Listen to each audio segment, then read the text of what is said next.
As the country works to recover from last week's violence, both at the hands and at the expense of the lives of police officers, we wanted to continue the conversation in an effort to increase understanding all of the perspectives of the problem. We've assembled a panel today to share their points of view on police brutality.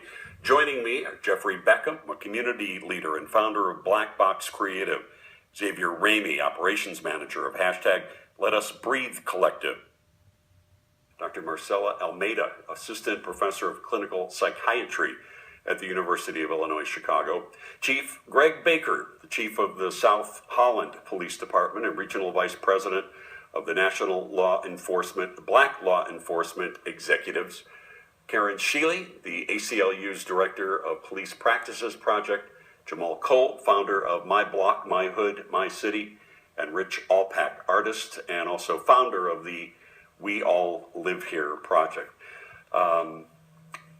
This has been such a tough week. It's been a tough year. It's been a tough couple of years. And you know, to get some of your perspectives on this, I think, would be really interesting. And Chief, I want to start with you because, much of the attention is on police practices. Yes. The duties that police officers swear to uphold to protect citizens, yet at the same time, some apparent mispractices that may have happened. Is that a fair assessment, do you think, of what's sort of at the core of this? Yes, I think so. I mean, it's no secret, Dean. In the law enforcement field, we could do a better job. I think some of our most significant issues have to do with the police culture. The police culture, we have to change. We have to do a better job. We have to be more understanding of all the people that we swore to serve and protect. Racism itself is a traumatic experience. You've said as a psychiatrist that the violence begets violence, right? So are we in a catch-22? Can we get out of this? It's challenging, but I think it's possible. I think we should become aware that race-based trauma is a real issue. It's something that's been going on not just for days or months or years, but we're talking about centuries of oppression, of exploitation. We're talking about people who are kidnapped and thrown in the bowels of slave ships and forced into forced labor or torture, which later on led to exclusion from resources such as health resources, occupational, educational, social resources, which are now translated into disparities that are related to mental health and mental illness. I mean, that has to do with perceptions that people carry. Yes. Maybe from how they were raised, maybe from how they have been treated. Yes. Is there a way, guys? I mean, you guys are trying to bring people together and expose people to things with the things that they may have never been exposed to before, to break some of those stereotypes. Yeah, I think Chicago has a long history. We have the unfortunate title as the most segregated city in the U.S. The distinction between the black, white, and Hispanic neighborhoods is so visible, and that's created these diverging or separate community areas. That racial division is important, not only because it signifies a lack of cultural integration in Chicago, but segregation creates socioeconomic isolation and exclusion, in which minorities, specifically African Americans, have higher vulnerability to things like poverty and crime. Oppression is so real. It's a structural part of our country and its history.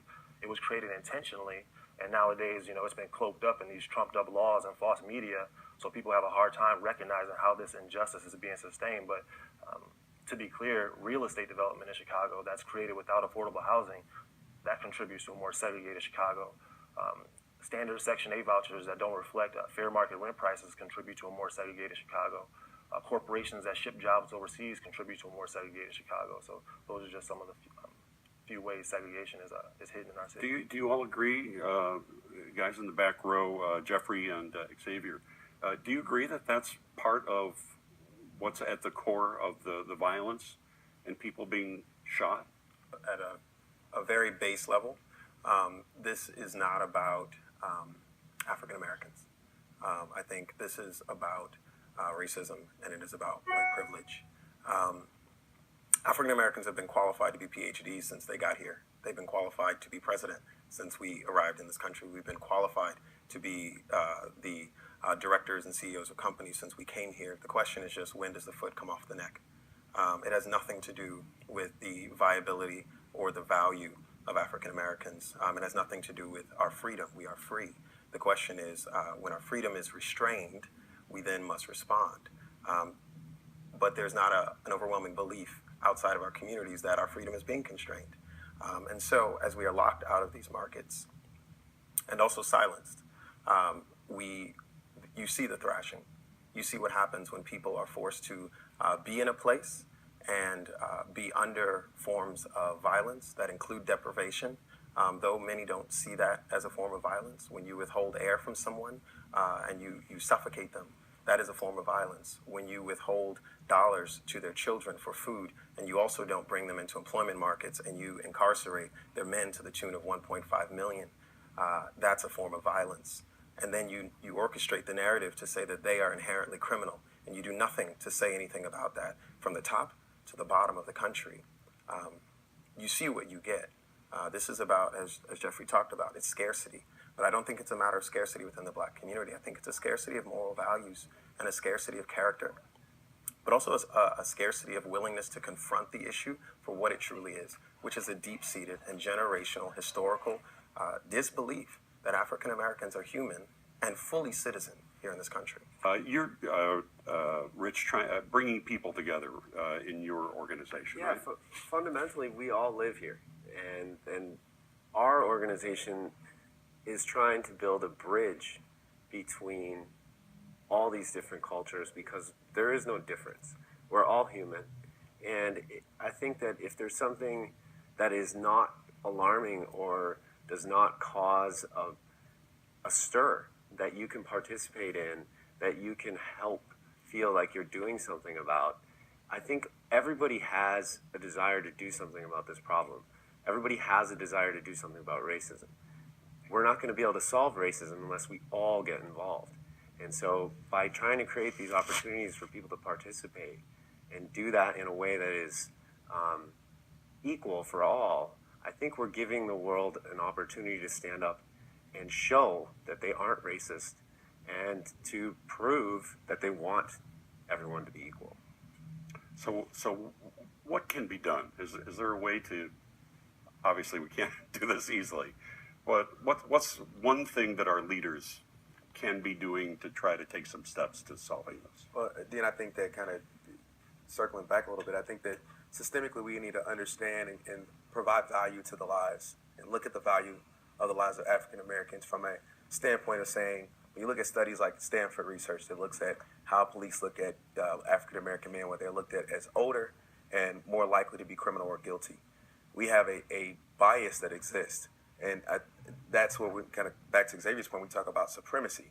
It's not racism, it's supremacy, where even black cops and white cops both, to that study's point, agree that younger black men look at themselves as older and more guilty. So when Tamir Rice, who's 12, is shot and killed for playing with a toy gun when he's 12, the same kid that's white has the opportunity to do that and freely play with no problems.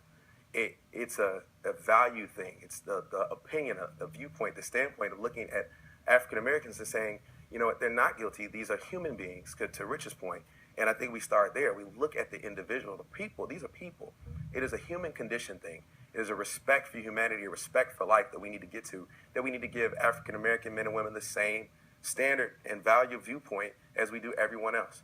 And if we can start there, that's a lofty goal. That is a huge thing to do. That's a huge undertaking. You're trying to change culture that's been systemically rooted for 400 years. Well, I think we've got some great ideas and some great thoughts here that at least, begin this conversation, and hopefully will spur more. Thank you all very much for being here today, and we will be back in just a moment.